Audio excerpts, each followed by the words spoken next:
आज के इस वीडियो में हमें 8 के पाठ का अंतिम टॉपिक संश्लेषित रबड़ के बारे में समझेंगे।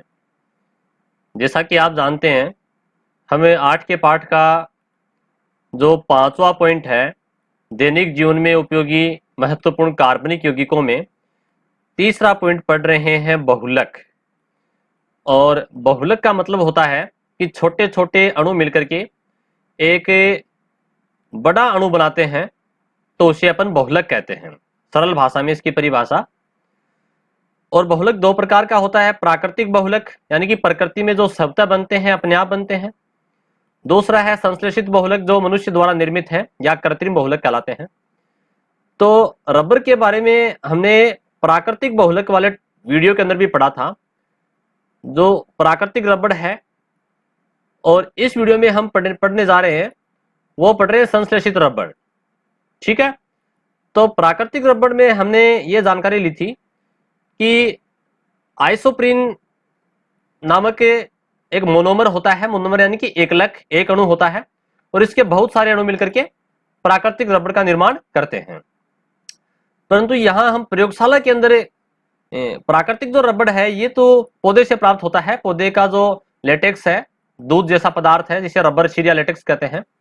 ठीक है, परंतु यहां अपन बात कर रहे हैं संश्लेषित बहुलक की, संश्लेषित रबर के, जिसको प्रयोगशाला में बनाया जाता है। तो चलिए अपन शुरुआत करते हैं संश्लेषित रबड़ में। ये भी दो प्रकार का होता है, एक तो ब्यूना एस, दूसरा है ब्यूना एन। अब देखो, सबसे पहले अपन बात करेंगे कि ब्यूना, ये ब्यूना नाम क्या है, ब्यूना का मतलब क्या है, और इसके आगे एस और एन का मतलब क्या है, इसके बारे में अपन समझेंगे। तो देखिए, इसके लिए मैं आपको एक अलग से मैंने जो नोट्स हैं उनमें अपन देखेंगे। जो ब्यूना रबर है, इसमें दो शब्द हैं, बी यू और एन ए। ठीक है, तो बी यू से बी यू और एन ए से ना, ब्यूना नाम पड़ गया। इसके टुकड़े कर दीजिए दो, ब्यू और ना। ठीक है, ये ब्यू और ना दो टुकड़े हो गए। तो ब्यू जो शब्द है वो तो है ब्यूटाडाइन से लिया गया है। ब्यूटाडाइन शब्द जो है वहां से लिया गया है, जैसा कि आप देख पाओगे अपने, ये रहा ब्यूनास के अंदर ब्यूटाडाइन। ठीक है, दूसरा देखिए यहां पर जो एस नाम है, ये एस का मतलब क्या है, स्टायरीन। क्लियर, यहां भी ब्यूटा, ये ब्यूना और एन है, तो ब्यूटाडाइन तो ये रहा, और एन का मतलब है एक्रिलोनाइट्राइल। तो नाइट्राइल जो है, नाइट्राइल से इसका एन नाम लिया गया है। नाइट्राइल की स्पेलिंग एन से शुरू होती है और स्टायरीन की स्पेलिंग एस से शुरू होती है। ठीक है, यानी कि ब्यूटाडाइन के साथ में जब स्टायरीन मिल जाएगा तब तो बन जाएगा ब्यूना एस, स्टायरीन का मतलब एस। और जब ब्यूना के साथ में एक्रिलोनाइट्राइल मिल जाएगा, तो नाइट्राइल की स्पेलिंग एन से शुरू होती है, तो बन जाएगा ब्यूना एन। ठीक है, अब ये ब्यूटाडाइन क्या है, स्टायरीन के बारे में, एक्रिलोनाइट्राइल के बारे में हमने पिछले वीडियो में पढ़ा था। एक बार दोबारा देख लेंगे इसके बारे में।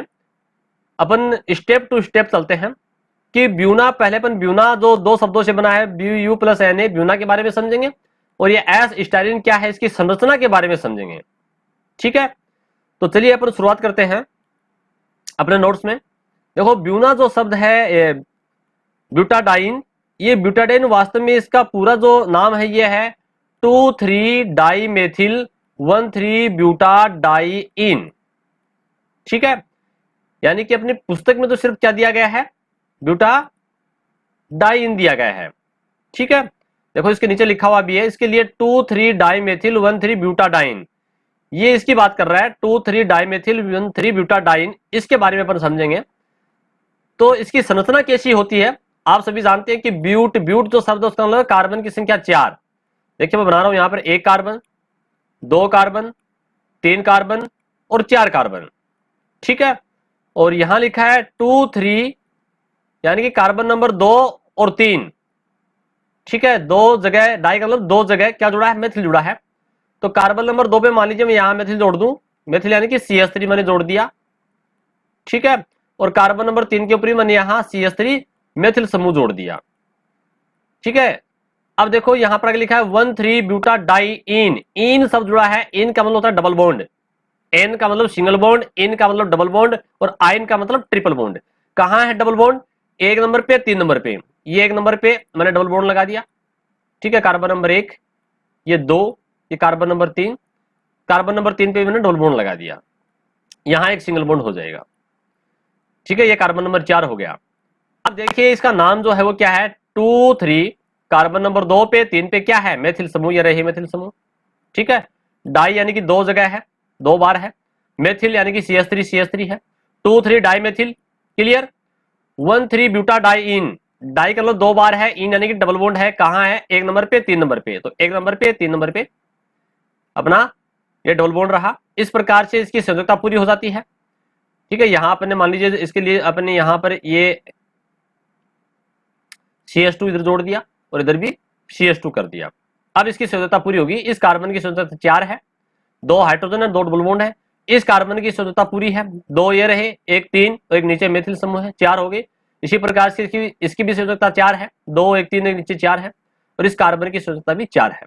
तो कहने का मतलब कार्बन की संयोजकता पूरी हो जाती है। तो ये अपना जो सूत्र बन गया 2 3 डाइमेथिल 1 3 ब्यूटाडाइन, इसको शॉर्ट में ब्यूटाडाइन ही कहेंगे अपन, ठीक है, जो आपकी पाठ्य पुस्तक में दिया गया है। तो आपके शायद समझ में आ गया होगा किताब में जो लिखा है ब्यूटाडाइन, ये क्या होता है, ये पूरा जो है 2 3 डाइमेथिल 1 3 ब्यूटाडाइन है, ये है, क्लियर। अब देखो इसको शुरुआत में क्या करते हैं अपन, अपने नोट्स में देखेंगे कि ये जो 2 3 डाइमेथिल 1 3 ब्यूटाडाइन है, इसमें CO2 गैस प्रवाहित करेंगे, कार्बन डाइऑक्साइड गैस प्रवाहित करेंगे, और सोडियम उत्प्रेरक की उपस्थिति में करेंगे। सोडियम का सूत्र क्या होता है, Na, ये उत्प्रेरक है, सोडियम उत्प्रेरक। अब इससे बन गया ब्यूना, रबर बन गया, क्लियर। देखो क्या बन गया, ये ब्यूना जो शब्द है, ये Bu मैंने बताया था, Bu जो शब्द है, 2 टुकड़े इसके, Bu का मतलब तो क्या है, ये ब्यूटाडाइन, ठीक है। Bu की स्पेलिंग जो है ब्यूटाडाइन जो है, ठीक है, अंग्रेजी के अंदर BUTADAI, ब्यूटाडाइन, इंग्लिश में इसकी स्पेलिंग Bu से शुरू होती है, ठीक है। Bu तो ये हो गया। अब ये Na क्या है, ये Na है अपना सोडियम उत्प्रेरक, देखो ये रहा Na, ये सोडियम उत्प्रेरक है, यानी कि जब ब्यूटाडाइन जो है वो उसमें अपन सोडियम उत्प्रेरक को इंडिकेट करता है, Na यहां पर सोडियम उत्प्रेरक है और Bu यहां पर ब्यूटाडाइन है, क्लियर। यानी कि ब्यूटाडाइन को सोडियम उत्प्रेरक की उपस्थिति में जब CO2 गैस प्रवाहित करते हैं तो अपना ब्यूना रबड़ बन जाता है, बन गया ब्यूना रबड़, कोई दिक्कत नहीं यहां तक, ठीक है। अब देखो इसमें बात, ब्यूना की तो बात हो गई, परंतु आगे एस का मतलब इसमें स्टारीन जोड़ देंगे, और एन का मतलब यहां एक्रिलोनाइट्राइल जोड़ देंगे, जो कि अपनी पाठ्य पुस्तक में भी दिया गया है। ब्यूना आपने समझ लिया, एस का मतलब यहां स्टारीन जोड़ दो, एन का मतलब यहां एक्रिलोनाइट्राइल जोड़ दो, ठीक है। इस प्रकार से संश्लेषित रबड़ ब्यूना एस और ब्यूना एन बनते हैं। तो देखिए अपनी किताब में क्या लिखा है, इसके लिए लिखा है कि इसके लिए 2 3 डाइमेथिल 1 3 ब्यूटाडाइन को CO2 की उपस्थिति में सोडियम द्वारा उत्प्रेरित करके रबर जैसा उत्पाद प्राप्त किया जाता है, जिसे ब्यूना नाम दिया गया, क्लियर। यह जो अभी अपने नोट्स में पढ़ा है ये रहा, 2 3 डाइमेथिल 1 3 ब्यूटाडाइन को CO2 की उपस्थिति में सोडियम उत्प्रेरक के द्वारा अपने ब्यूना रबर प्राप्त कर लिया, ठीक है। ये तो बात होगी ब्यूना तक। अब यहां पर बात क्या होगी, देखो क्या लिखा आगे, इसमें Bu का मतलब तो है ब्यूटाडाइन, और सोडियम Na, ये जो Na है, इस Na का मतलब क्या है, सोडियम उत्प्रेरक को दर्शाता है, क्लियर। अब देखो पर बात करेंगे थोड़ा सा फिर से, स्टायरीन क्या है और ये एक्रिलोनाइट्राइल क्या है। इधर देखिए आपकी पाठ्य पुस्तक में इसी पेज के ऊपर पहले अपन बात करेंगे स्टायरीन की। तो देखिए यहां ऊपर ये रहा स्टायरीन, है ना, स्टायरीन, यानी कि ये स्टायरीन ये जुड़ेगा किसके साथ में, ब्यूटाडाइन के साथ में, क्लियर। तो क्या बन गया, ब्यूना एस बन गया, यानी कि जब अपन ब्यूना के साथ में, ब्यूटाडाइन के साथ में स्टायरीन जोड़ देंगे तो ब्यूना एस बन जाएगा, और जब ब्यूना के साथ में एक्रिलोनाइट्राइल जोड़ देंगे तो ब्यूना एन बन जाएगा। तो ये एक्रिलोनाइट्राइल कहां है, ये भी हमने पिछले वीडियो में पढ़ा था, ये रहा, लीजिए आपकी किताब में दिया हुआ एक्रिलोनाइट्राइल, ये एक्रिलोनाइट्राइल का सूत्र ये रहा एक्रिलोनाइट्राइल, मिल गया ना। तो देखो पिछला वीडियो भी जो है, अगर उससे अपन जोड़ करके इसको पढ़ेंगे तो आपको आसान रहेगा, इजी रहेगा। तो ये एक्रिलोनाइट्राइल जो है ये अपन किसके साथ में जोड़ देते हैं, ब्यूना ब्यूटाडाइन के साथ में, जब ब्यूटाडाइन के साथ में एक्रिलोनाइट्राइल जुड़ता है तो ब्यूना एन प्रकार का रबड़ बनता है, और ब्यूटाडाइन के साथ में जब स्टाइरिन जुड़ता है तो ब्यूना एस प्रकार का रबड़ बनता है। बिल्कुल क्लियर, यहां तक कोई दिक्कत नहीं है। यानी कि जब आपने अपन को पहले इस वीडियो में दो चरण को समझना है। पहला तो यह समझना है कि ब्यूना है क्या। ब्यूना क्या है, 2,3 डाइमेथिल 1,3 ब्यूटाडाइन को CO2 की उपस्थिति में सोडियम उत्प्रेरक द्वारा अपन क्या प्राप्त कर लेंगे, ब्यूना रबड़ प्राप्त कर लेंगे। यहाँ पर Bu तो क्या है, ब्यूटाडाइन, और Na सोडियम उत्प्रेरक, ठीक है, ब्यूना प्राप्त हो गया। फिर S क्या है, S है जब ब्यूटाडाइन के साथ में अपन स्टाइरिन जोड़ देंगे तो ये S का मतलब स्टाइरिन है, और जब ब्यूटाडाइन के साथ में एक्रिलोनाइट्राइल जोड़ देंगे, नाइट्राइल, ये N, ठीक है, तो ब्यूना N बन जाएगा।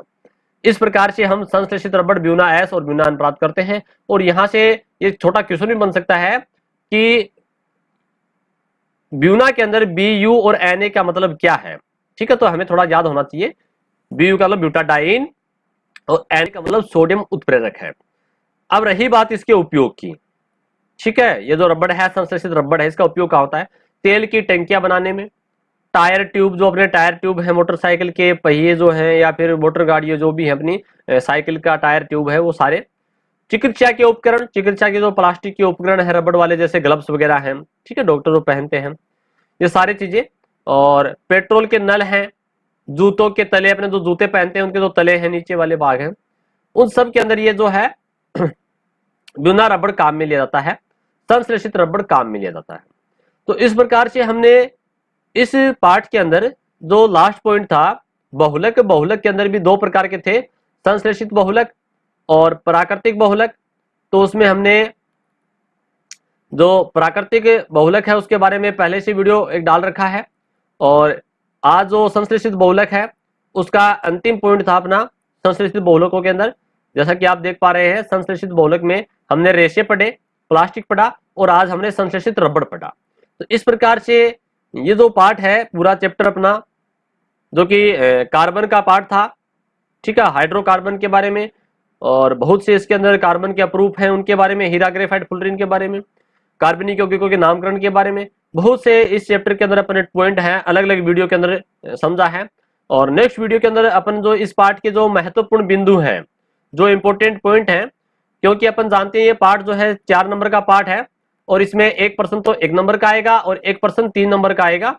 तो इस प्रकार से यहाँ इसमें से छोटा प्रश्न जो 1 नंबर वाला है वो भी आ सकता है। तो छोटा प्रश्न हमें समझने के लिए इसके महत्वपूर्ण जो बिंदु हैं वो अपन सारे इसके महत्वपूर्ण बिंदुओं को समझेंगे जो इस पार्ट में दिए गए हैं, ठीक है। जो इस पार्ट के अंदर आप देख पा रहे हैं महत्वपूर्ण बिंदुओं के अंदर ये 21 पॉइंट इसमें दिए गए हैं, वो सारे अपन समझेंगे।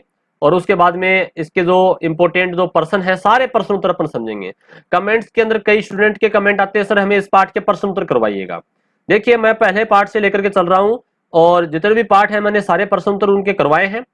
और जहां तक हो सके आप पहले पूरे पार्ट को समझिएगा वीडियो के द्वारा, उसके बाद में आप अपनी नोटबुक के अंदर, कॉपी या रजिस्टर के अंदर इनके जो प्रश्न उत्तर हैं उनको कीजिएगा। प्रश्नों को भी मैं समझा करके उनके आंसर बता रहा हूं, ठीक है। और ये भी थोड़ा ध्यान रखिएगा कौन से पार्ट में से कैसे क्वेश्चन आएंगे, क्योंकि आपको ये पता है कि इस पार्ट में अगर 1 नंबर का छोटा क्वेश्चन आना है तो हमें 1 नंबर का छोटा क्वेश्चन उसी प्रकार से याद करना पड़ेगा। जिस पार्ट में बड़ा क्वेश्चन आता है उसे हमें बड़े क्वेश्चनों पर ज्यादा ध्यान देना होगा, ताकि हमें बोर्ड परीक्षा में अधिक अंक प्राप्त हो सके, ठीक है। इसी के साथ ये चैप्टर अपना आज पूरा होता है। धन्यवाद।